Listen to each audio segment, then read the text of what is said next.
Assalamualaikum warahmatullahi wabarakatuh. Asbahna wasbahal mulku lillah walhamdulillah.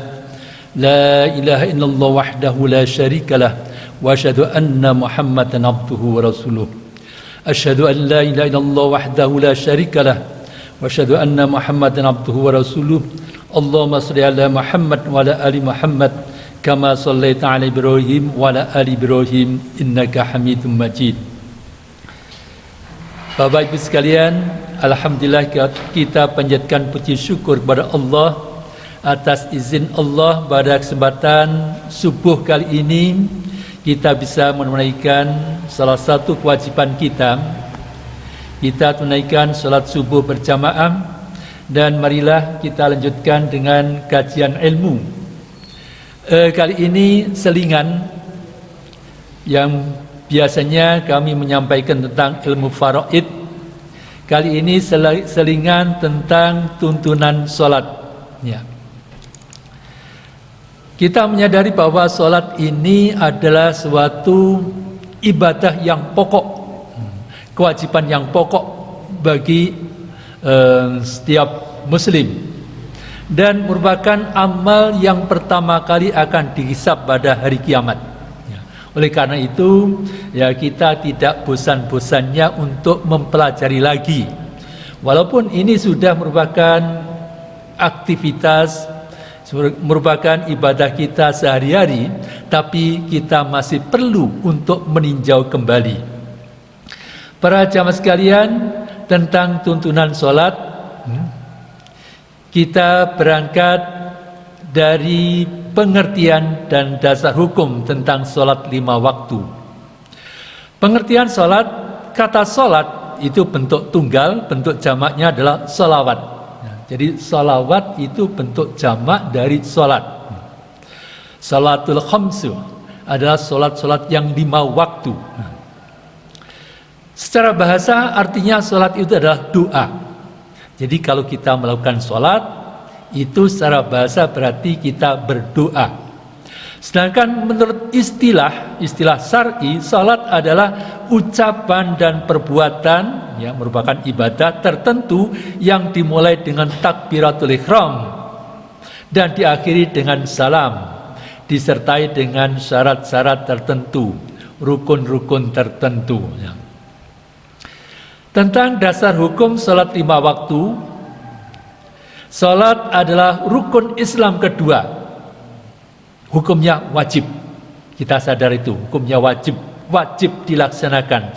Sholat wajib dilaksanakan itu adalah sholat rutin 5 waktu. Di samping sholat 5 waktu, kita tahu ada sholat tatawuk, sholat sunnah tambahan. Dasar hukum diwajibkannya sholat adalah Al-Quran dan Sunnah sebagai berikut firman Allah, wa aqimus sholata wa atuz zakah wa atiur rasul la'allakum turhamun. Ini surah ke-24 ayat ke-56. Dan dirikanlah sholat, tunaikanlah zakat. Jadi kedua-duanya merupakan kewajiban pokok. Dan taatlah kepada Rasul supaya kamu diberi rahmat. Nah, ini dalil diwajibkannya sholat itu. Di antaranya masih banyak dalil yang lain. Aqimis sholata liduluki syamsi ila ghasaqil lail. Oh, saya belum lihat tadi. Saya kira sudah.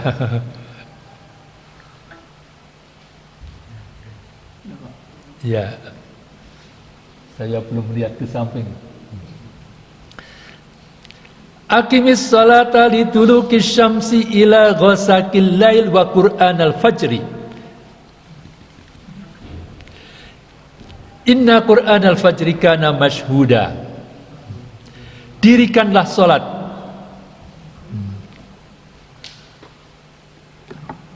Goyang-goyang berarti.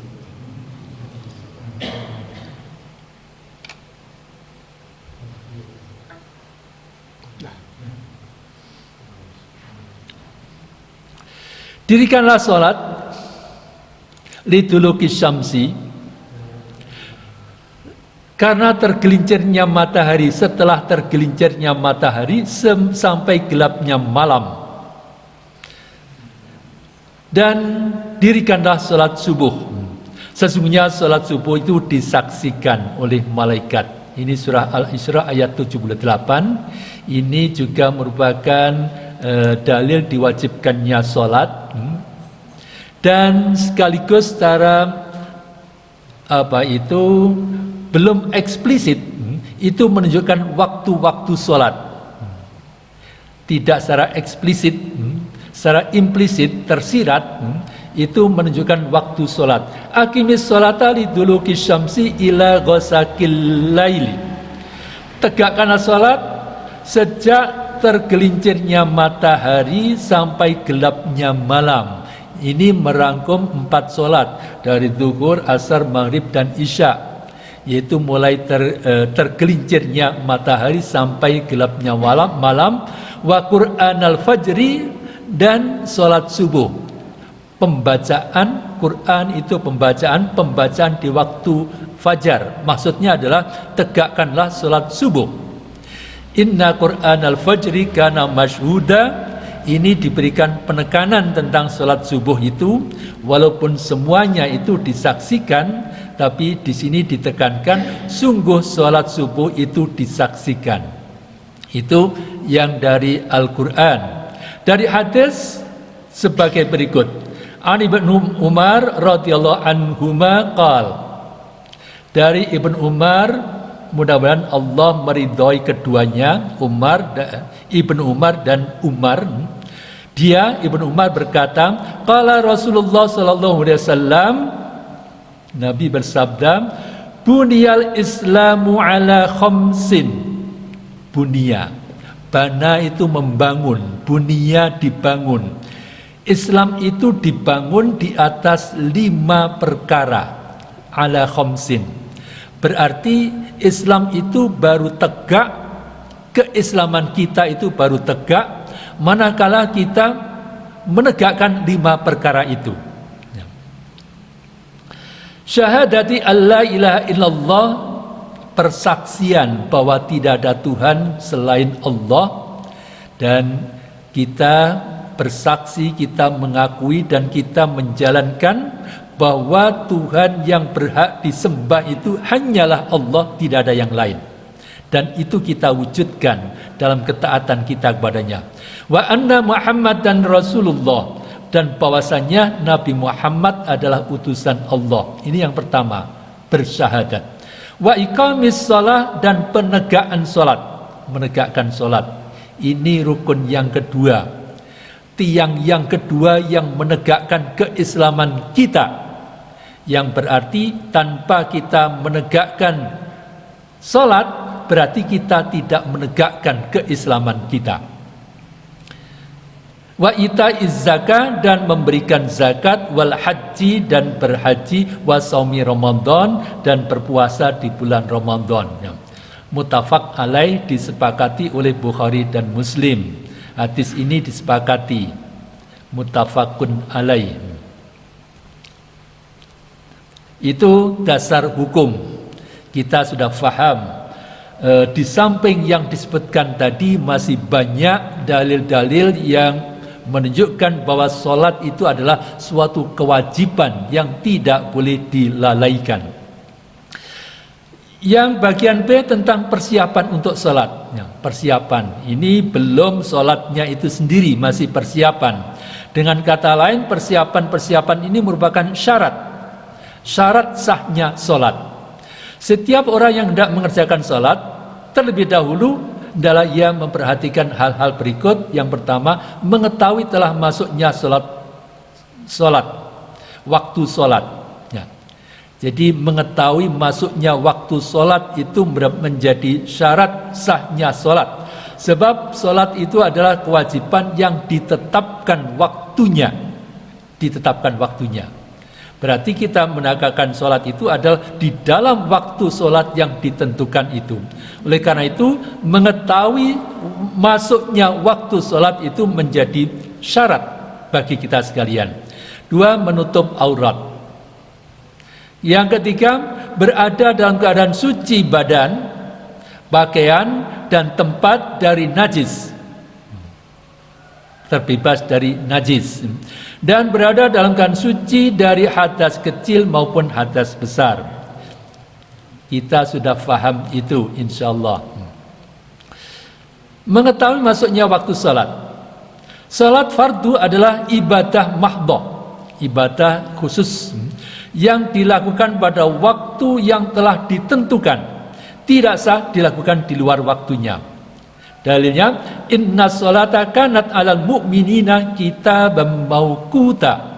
Sungguh salat itu adalah bagi orang-orang beriman itu kitaban, kewajiban, mauqutan yang ditetapkan waktunya. Kitaban mauqutan, ketetapan, kewajiban yang ditetapkan waktunya. Jadi penting bagi kita untuk mengetahui waktunya sholat. Nah, bagaimana seandainya kita lupa atau tertidur, ya, itu adalah persoalan tersendiri sehingga terpaksa melaksanakan sholat itu di luar waktunya. Adapun orang yang lupa atau tertidur sehingga terlewatkan waktu salat tertentu, maka ketika ingat atau terbangun dari tidurnya, adalah ia segera mengerjakan salat yang terlewatkan waktunya itu. Karena baginya saat ingat atau bangun itulah waktu mengerjakan salatnya yang terlewatkan tersebut. Ya. Itu berarti kalau kita lupa, ya waktu ingat itulah waktu kita mengerjakan sholat. Kita tertidur, terlewatkan waktunya, waktu bangun itulah waktu bagi kita untuk mengerjakan sholat. Berdasarkan hadis Nabi Sallallahu Alaihi Wasallam, an Anis bin Malik, anna Rasulullah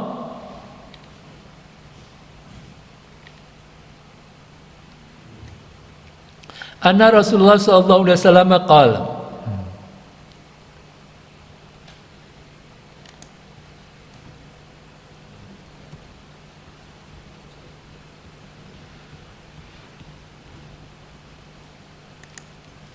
Ini sebentar.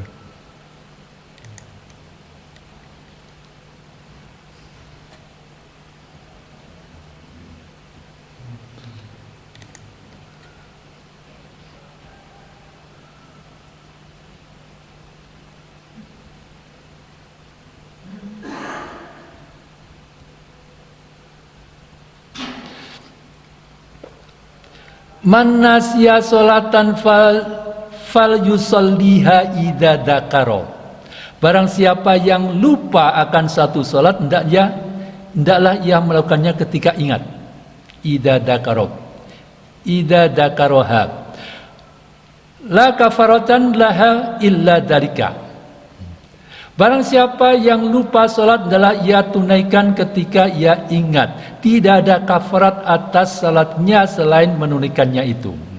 Jadi tidak ada kafarat, melainkan dia harus segera mengerjakan salatnya itu. Oleh karena itu setiap orang yang hendak mengerjakan salat harus mengetahui waktu salat agar tidak terjadi salat di luar waktunya. Itu para jamaah sekalian tentang waktu. Yang kedua tentang menutup aurat. Ini juga merupakan syarat sahnya salat kita. Setiap orang yang hendak mengerjakan salat wajib menutup aurat, dan tidak sah salatnya dengan aurat terbuka. Firman Allah, ya bani adama khudu zinatakum inda kulli masjidin wa kulu washrabu wa la tusrifu innahu la yuhibbul musrifin. Hai anak Adam, pakailah pakaianmu yang indah setiap memasuki masjid, maksudnya setiap mengerjakan sholat. Makan, minumlah, dan janganlah berlebih-lebihan, sesungguhnya Allah tidak menyukai orang yang berlebih-lebihan. Surah ke-7 ayat 31, Al-A'raf 31. Yang dimaksud ayat ini adalah agar setiap orang yang ketika masuk masjid, artinya melakukan ibadah sholat, tawaf, dan iktikaf adalah menutup auratnya. Menutup aurat menjadi syarat syahnya. Nabi memerintahkan agar perempuan yang sudah dewasa menutup auratnya dalam salat. Ini menjadi dalil. An Aisyata anin Nabi sallallahu alaihi wasallam, dari Aisyah dari Nabi sallallahu alaihi wasallam, annahu qala, beliau bersabda, la yaqbalullahu, Allah tidak menerima salatul haidhi, salat haidin, salatnya orang yang sudah haid, wanita yang sudah haid, artinya sudah dewasa, sudah balik, illa bihimarin, kecuali dengan kerudung, artinya menutup aurat. Ya. Ini dalil wajibnya menutup aurat. Wanita yang sudah dewasa, wanita yang sudah balik itu wajib menutup auratnya, wajib mengenakan himar, wajib mengenakan penutup kerudungnya, mengenakan kerudungnya.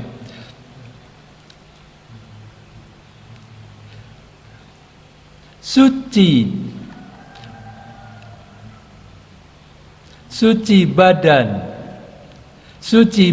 pakaian dan tempat dari najis. Apabila seseorang akan mengerjakan sholat, hendaklah ia memastikan bahwa badan, pakaian dan tempat sholatnya suci dari najis.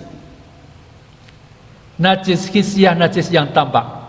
Dalilnya adalah wasiyabaka fatahhir, dan pakaianmu maka bersihkanlah, maka sucikanlah. Hadis Aisyah, an Aisyata qalat ja'at Fatimah binti Abi Hubais ila Nabi sallallahu alaihi wasallam faqalat ya Rasulullah ini imratan istahadha fala adhuru afa ad'us salata faqala innama dzalika irkun walaysa bil haidati fa idza akbalat al-hiyadatu fada'i as-salata wa idza adbarat faghsili anki ad-damu wasalli. Dari Aisyah, dia berkata, Fatimah binti Abi Qubais mendatangi Nabi sallallahu alaihi wasallam seraya berkata, wahai Rasulullah, aku adalah seorang perempuan yang berdarah istihadhah. Maka aku tidak suci.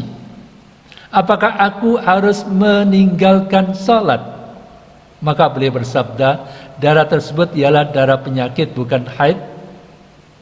Apabila kamu didatangi haid, adalah kamu meninggalkan salat. Apabila darah haid sudah berhenti dari keluar, adalah kamu mandi dan mendirikan salat. Muttafaq alaih. Ini menunjukkan harus dalam keadaan suci dan kesenangan.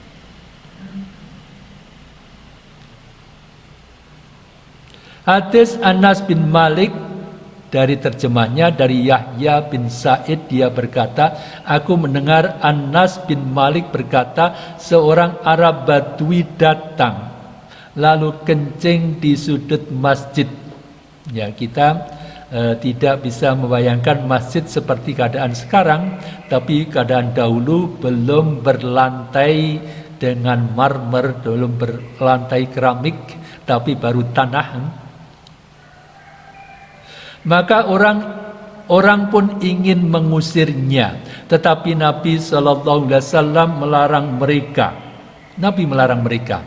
Nah, ini pada waktu ya Islam itu kan masih baru, masih banyak orang yang belum mengerti benar. Jadi seseorang datang dan kebiasaannya mungkin itu dia kencing di sudut masjid. Setelah orang itu selesai dari kencingnya, Nabi sallallahu alaihi wasallam meminta setimba air lalu menyiram pada bekasnya. Nah, jadi intinya ini adalah bahwa kencing itu najis, kemudian disucikan dengan disiram air. An Yahya ibn Sa'id, dari Yahya bin Sa'id, qala, ia berkata, sami'tu Anas ibn Malik qala, aku mendengar Anas bin Malik berkata, ja'a Arabiyun, datanglah seorang Arabi. Arabi itu orang pedesaan di Arab dari luar Madinah. Fabala, bala itu kencing. Fabala, dia kencing fi ta'ifatil masjidi, dari salah satu di tepi masjid. Fasajarahun nas, orang berkehendak untuk mengusirnya, orang bangkit untuk mengusirnya. Fanahahum, maka Nabi menahan mereka, mencegah mereka. Fanahahum Nabi menahan mereka, mencegah mereka. Nabi SAW mencegah mereka. Falamma qadha, setelah orang itu selesai baulahu, dari kencingnya, amaran Nabi SAW, Nabi memerintahkan, Nabi SAW memerintahkan, bidanubi min ma'in, dengan setimba air, fa uhriqa alaihi, kemudian menyiramnya dengan air itu. Ini menunjukkan adanya kewajiban untuk membersihkan najis dengan mencucinya dengan air.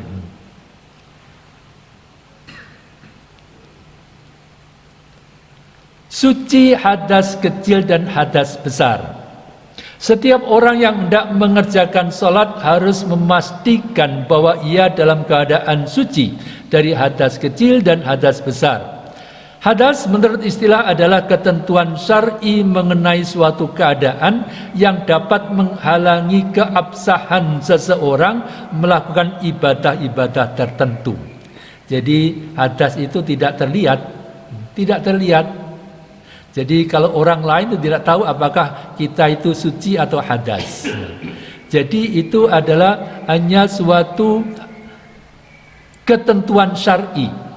Ketentuan syar'i. Tidak ada bekasnya, tidak ada tandanya. Ketentuan syar'i mengenai suatu keadaan yang dapat menghalangi keabsahan seseorang melakukan ibadah-ibadah tertentu. Hadas ada dua macam, yaitu hadas kecil dan hadas besar. Hadas kecil adalah keadaan pada seseorang yang disebabkan oleh keluarnya kotoran dari salah satu dari dua jalan. Maksudnya adalah buang air kecil, buang air besar, atau buang angin. Tidur nyenyak dalam keadaan terbaring. Orang yang tidur itu menjadi berhadas kecil, batal wudhunya maksudnya. Atau menyentuh kemaluan, atau karena hilang akal, karena mabuk atau gila, pingsan. Hadas besar adalah keadaan yang terjadi pada seseorang karena hubungan seksual atau karena haid atau nifas bagi wanita. Kita sudah paham tentang hadas itu. Jadi hadas itu adalah merupakan ketentuan syar'i karena sebab-sebab tertentu itu tadi. Jadi tidak tampak, tidak ada bekasnya. Hanya orang yang hanya diri orang itulah yang menyadari apakah dia itu berhadas atau tidak. Kalau dia sudah berwudu, berarti dia sudah suci. Kalau dia batal lagi, berarti dia sedang berhadas. Demikian pula tentang hadas besar. Jadi itu suatu keadaan ketentuan syar'i yang tidak nampak, tidak ada secara fisik, tidak ada tandanya. Apabila seseorang tidak mengerjakan sholat sementara ia dalam keadaan berhadas kecil, ia wajib berwudu. Apabila dalam keadaan berhadas besar, ia wajib mandi. Tetapi apabila ia tidak mendapatkan air untuk berwudu atau mandi, atau tidak dapat menggunakan air lantaran sakit atau dingin yang sangat, maka ia bertayamum sesuai dengan firman Allah sebagai dalilnya berikutnya. Ya ayyuhalladzina amanu idza kumtum ilas shalah, wahai orang beriman, apabila kamu hendak menegakkan salat. Faghsilu wujuhakum, maka basuhlah mukamu. Nah, ini menunjukkan berwudu. Basuhlah mukamu. Wa aidiyakum ilal marafiqi, dan kedua tanganmu sampai ke siku. Wamsaku biru'usikum, dan usaplah kepala kamu. Wa arjulakum, dan basuhlah kaki kamu ilal ka'baini, sampai mata kaki. Itu ketentuan perintah untuk berwudu dengan cukup rinci. Wa in kuntum junuban, dalam apabila kamu dalam keadaan junub, fathaharu, maka mandilah. In kuntum marda, tetapi bila kamu sakit, au ala safarin, au dalam perjalanan, au jaa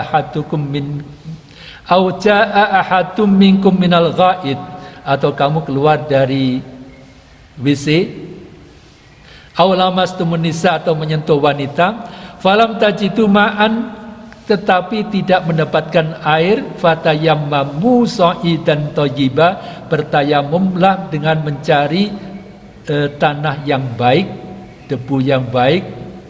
Famsahu biwujuhikum, maka usaplah muka kamu, wa aidiyakum,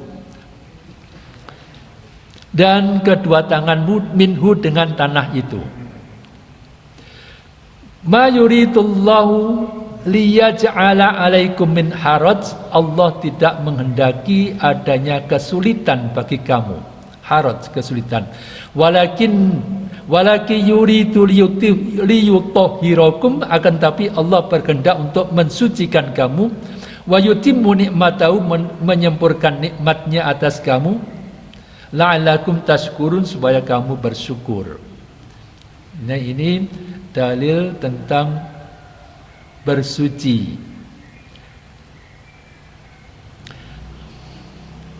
Terjemahnya tadi sudah dibacakan. Nah, para jamaah sekalian, itu ketentuan sebagian dari syarat-syarat tentang sholat.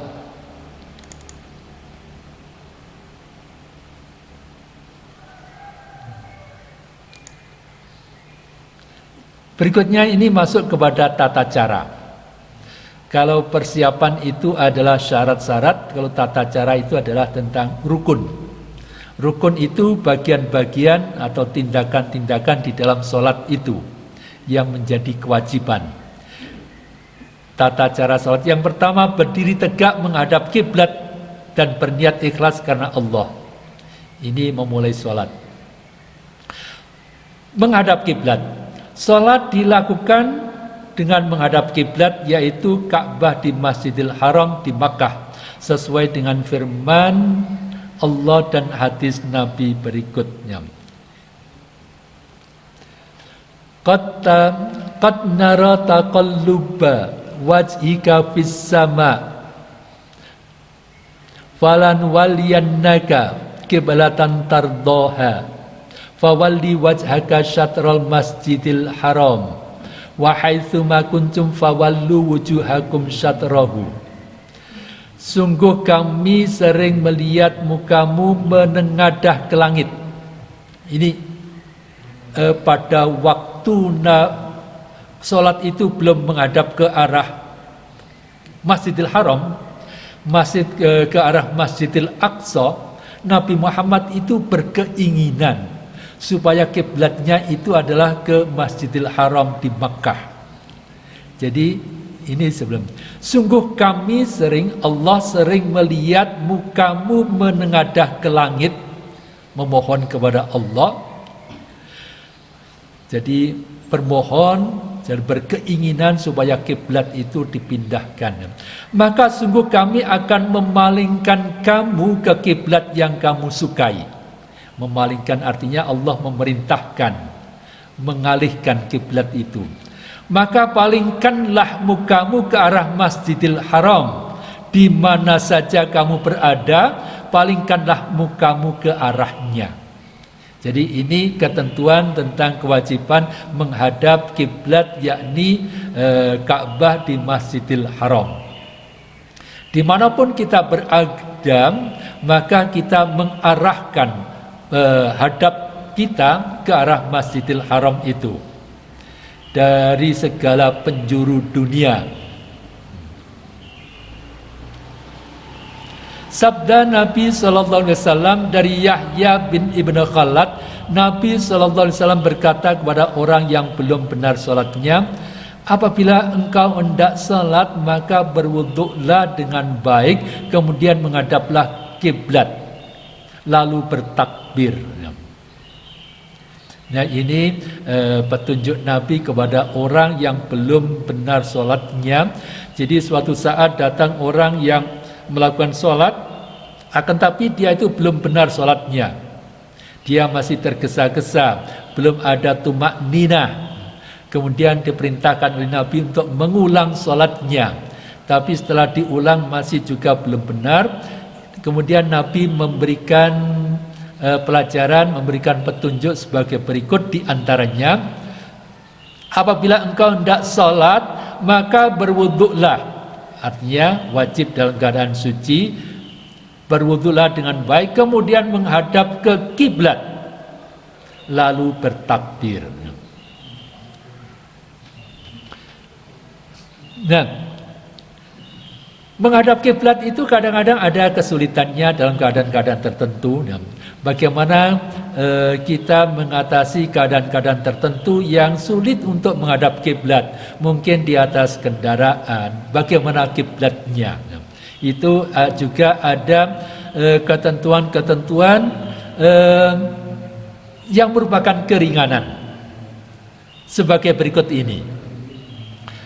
Orang yang sedang naik kapal laut hendak sholat, jika arah kiblat diketahui, adalah ia ketika memulai sholat itu menghadap ke kiblat. Jadi kalau di kapal laut itu dia misalnya ada tempat sholat tersendiri, tidak dengan duduk, tapi ada musolanya misalnya. Tapi kan arah kapal itu selalu berubah, kadang-kadang berubah-ubah. Jadi waktu memulai adalah dia menghadap kiblat sesuai dengan perintah umum menghadap kiblat dalam sholat. Kemudian apabila kapal berbelok, maka ia tidak perlu membetulkan arahnya lagi.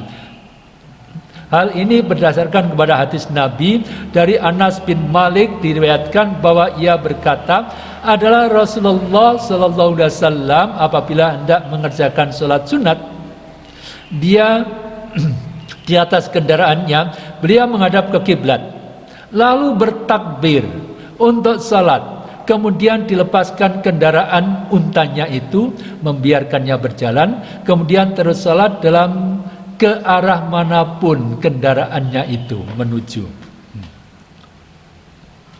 Nah, ini sekali lagi adalah Rasulullah apabila hendak mengerjakan sholat sunat di atas kendaraannya yaitu unta, naik unta itu kadang-kadang Nabi juga mengerjakan sholat. Beliau menghadap ke kiblat. Jadi awal untuk memulai itu dengan menghadap kiblat. Artinya untanya itu dihadapkan ke arah kiblat. Lalu bertakbir untuk sholat. Kemudian melepaskan kendaraan untanya itu, membiarkannya berjalan. Tentunya waktu berjalan itu belum tentu ke arah kiblat lagi. Kemudian terus salat ke arah mana kendaraannya itu menujunya. Itulah ketentuan tentang menghadap kiblat. Itu secara umum kita wajib menghadap kiblat waktu mengerjakan sholat itu. Tetapi dalam keadaan-keadaan tertentu itu ada penyesuaian, ada keringanan. Demikian pula dari Anas bin Malik diriwayatkan bahwa Rasulullah apabila safar dan hendak mengerjakan sholat sunat, beliau menghadap dengan kendaraan untanya ke kiblat, lalu bertakbir, kemudian terus sholat ke arah mana kendaraannya menuju. Hadis riwayat Abu Dawud. Itu para jamaah sekalian ketentuan tentang menghadap kiblat. Orang yang salat dalam pesawat, tadi di atas kapal, ini di atas pesawat, kereta api atau angkutan umum yang sedang berjalan, maka ketika memulai sholat cukup menghadap sesuai dengan arah kursinya dalam kendaraan itu, dan sholat menghadap ke arah manapun sesuai dengan duduknya. Hal itu karena menyerongkan duduk di atas kursi hanya untuk menghadap ke kiblat adalah menyulitkan. Dan ini tidak sejalan dengan asas pelaksanaan agama yang memberi kemudahan. Nabi SAW sendiri terkadang sholat di atas kendaraannya mengikuti ke arah mana kendaraannya itu menghadap. Para jamaah sekalian, ya, seperti itu. Jadi kalau kita di atas kereta api, di atas bus, di atas kendaraan umum yang lain, ya, kalau di atas kendaraan pribadi mungkin berbeda. Kalau di atas kendaraan pribadi, mungkin dia akan mencari tempat sholat, terutama untuk sholat wajibnya di musola, yang kadang-kadang di SPBU itu ada musola-musola, dia berhenti di sana. Akan tapi apabila di atas kendaraan umum, di mana dia tidak bisa mengatur waktu perjalanannya itu, maka dia mengerjakan sholat, apabila dia terpaksa mengerjakan sholat di atas kendaraan, adalah sesuai dengan arah kendaraan itu. Itu merupakan keringanan, sebab itu akan menjadi kesulitan apabila kita mengharuskan kita harus menghadap ke arah kiblat. Sedangkan prinsip pokok dari syariat itu adalah menghindarkan kesulitan, menghilangkan kesulitan. Dari Ibnu Umar diriwayatkan bahwa ia berkata, Rasulullah SAW salat di atas kendaraan untanya menghadap ke arah mana kendaraannya menghadap. Riwayat hadis riwayat Muslim. Itu para jamaah sekalian tentang menghadap kiblat, itu merupakan syarat, merupakan kewajiban bagi kita sekalian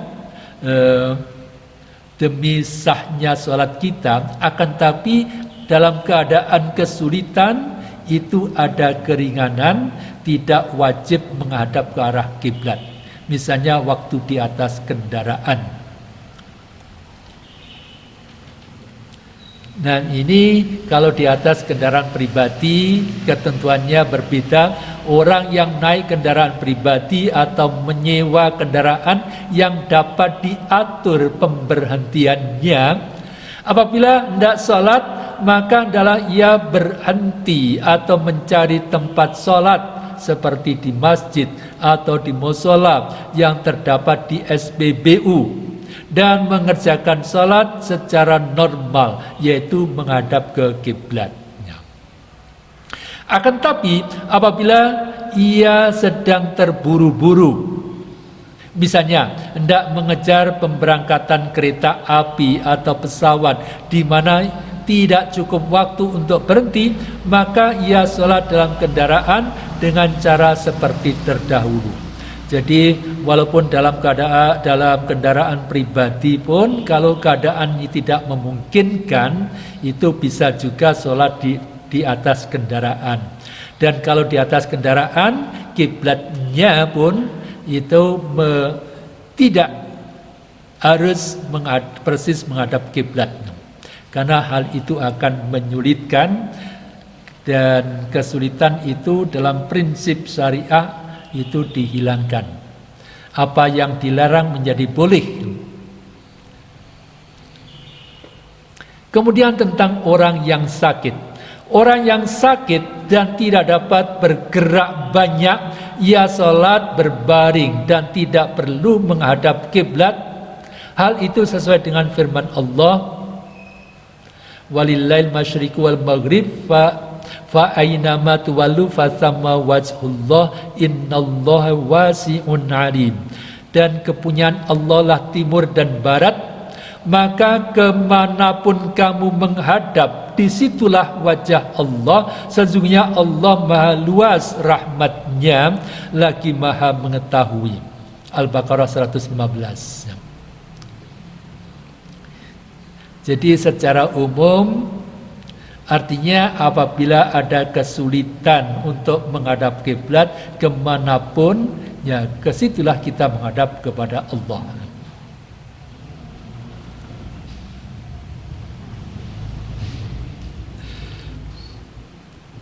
Jadi orang yang sakit tadi itu apabila memang tidak memungkinkan menghadap kiblat, itu tidak apa-apa. Akan tetapi apabila memungkinkan menghadap kiblat, dia juga berupaya untuk menghadap kiblat. Misalnya sholat dengan berbaring. Sholat dengan berbaring itu di antara cara menghadap kiblat itu adalah dengan berbaring ke sebelah kanan. Kalau berbaring ke sebelah kanan itu berarti kepalanya di sebelah utara, menghadap ke arah kiblat, menghadap ke arah barat. Atau kalau telentang itu dengan kepalanya di sebelah timur. Itu kalau dari arah kita. Nah, itu para jamaah sekalian tentang sekali lagi orang yang sakit dan tidak dapat bergerak banyak. Jadi sulit untuk menyesuaikan kiblatnya. Ia sholat berbaring dan tidak perlu menghadap ke kiblat. Itu apabila dia kesulitan untuk mengatur posisinya. Jadi ke arah manapun itu menjadi keringanan baginya.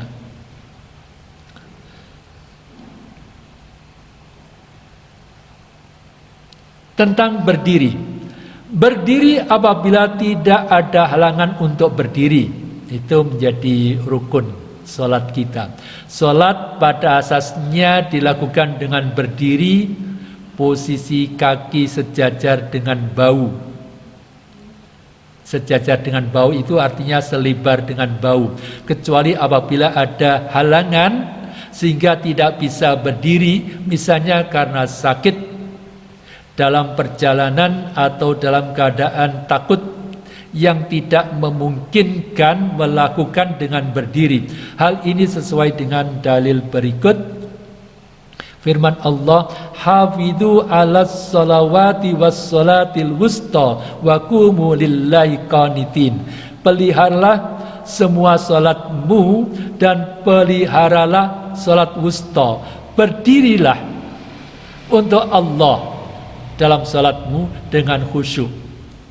Jadi ini fokusnya adalah wa qumu.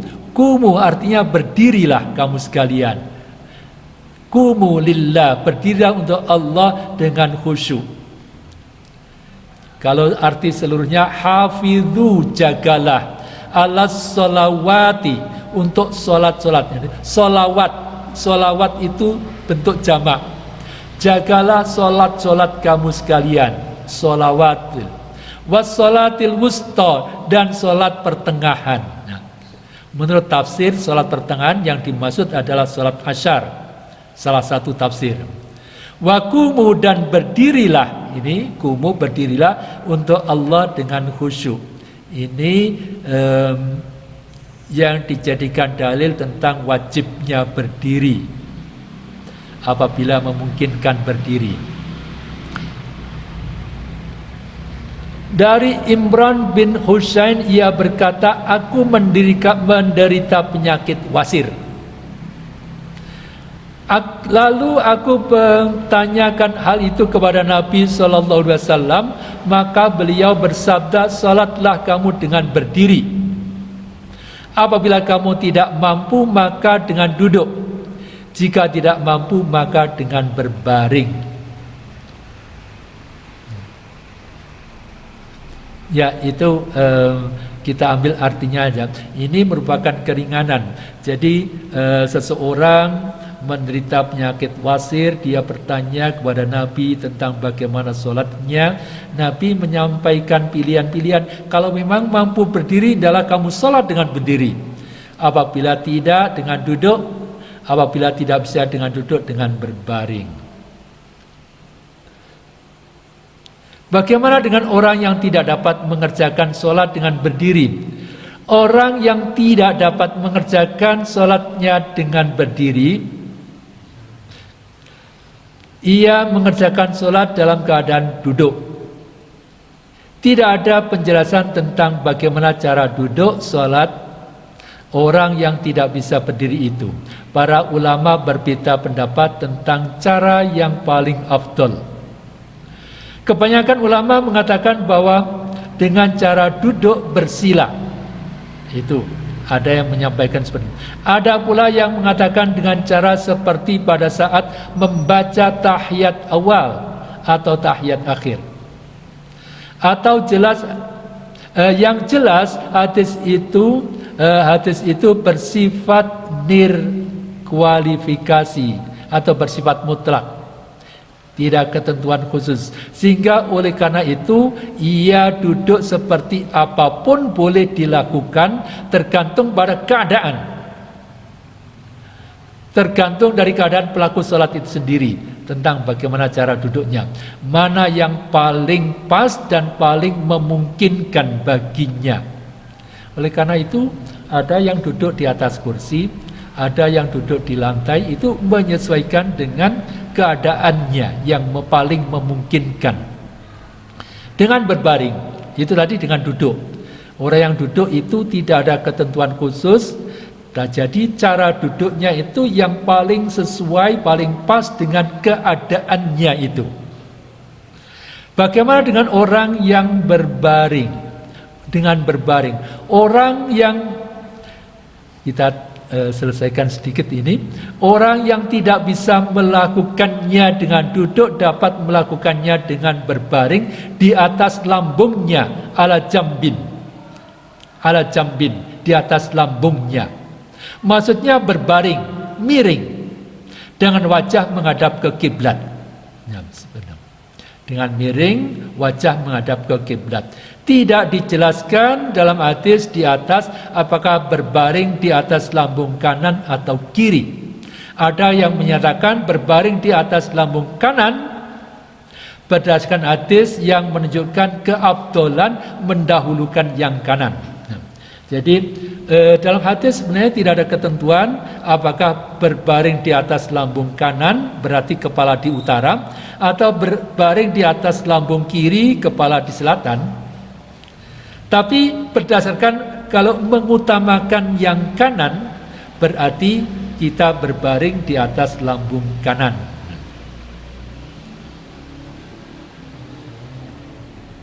Tapi itu juga sekali lagi menyesuaikan dengan keadaan masing-masing. Ada pula yang mendasarkan bahwa pada hadis Ali yang menerangkan bahwa apabila tidak bisa duduk maka berbaring di atas lambung kanan, dan jika tidak bisa maka berbaring telentang. Tetapi hadis ini adalah dhaif. Jadi itu pilihannya, apabila berbaring dengan di atas lambung kanan, kepala di utara. Apabila tidak bisa berbaring dengan miring, maka dengan telentang, berarti kepalanya di sebelah timur. Tapi ini juga hadisnya dhaif, artinya tidak secara mutlak harus memilih di atas lambung kanan. Apabila lebih nyaman dengan berbaring di atas lambung kiri, maka itu pun juga tidak mengapa. Dengan berbaring, menurut fuqaha Hanafi dan beberapa ulama Syafi'iyah, apabila tidak bisa duduk maka ia berbaring, telentang dengan kaki. Apabila tidak bisa duduk maka salat berbaring, telentang dengan kaki mengarah ke arah kiblat. Ulama Hanafi menakwil hadis Imran di atas dengan adanya sakit wasir yang diderita Imran, Sehingga hadis itu adalah khitab khusus untuk Imran dan orang yang sepertinya, bukan khitab umum. Artinya apabila ada orang menderita seperti Imran tadi, orang yang menderita wasir, tapi petunjuk Nabi itu kan bersifat umum.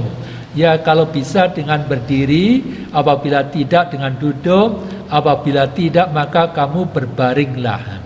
Tapi berbaring tadi tidak ada keterangan apakah di atas lambung atau telentang. Orang tidak bisa duduk lalu mengerjakan sholat berbaring telentang dengan kaki di arah kiblat. Sesungguhnya ketika ia melakukan isyarat rukuk dan sujud itu lebih menghadap ke arah kiblatnya. Ini ada yang memilih dengan telentang. Artinya berbaring dengan kaki ke arah kiblat, sebab dengan berbaring telentang seperti itu, apabila dia memberikan isyarat rukuk, sujud itu, dia itu lebih ke arah ke kiblat. Jadi mengangguk itu ke arah kiblat. Ya, sementara sampai dengan berbaring. Ya. Itu para jamaah sekalian tentang beberapa ketentuan sholat yang terkait dengan syarat dan beberapa tentang rukun sholat, yaitu tentang berdiri, tentang menghadap kiblat dan beberapa keringanan-keringanannya. Ya, monggo.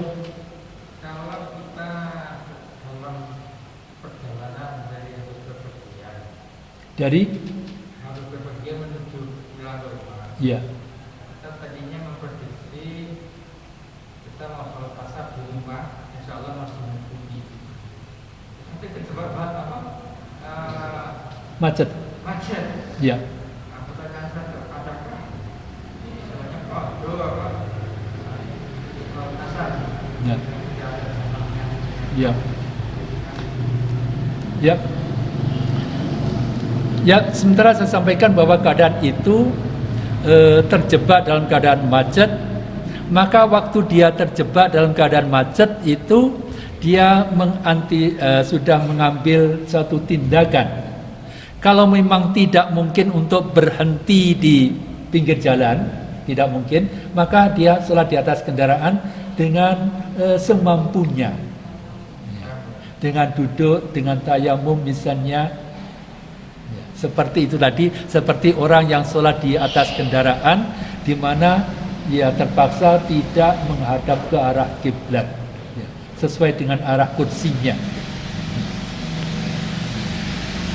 Saya kira seperti itu.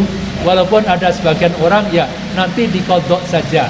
Sebenarnya tidak ada ketentuan kodok kecuali bagi orang yang lupa atau yang tertidur tadi. Ya, dan itu pun sebenarnya bukan qadha, ya memang waktunya bagi orang yang lupa itu adalah pada waktu ingat.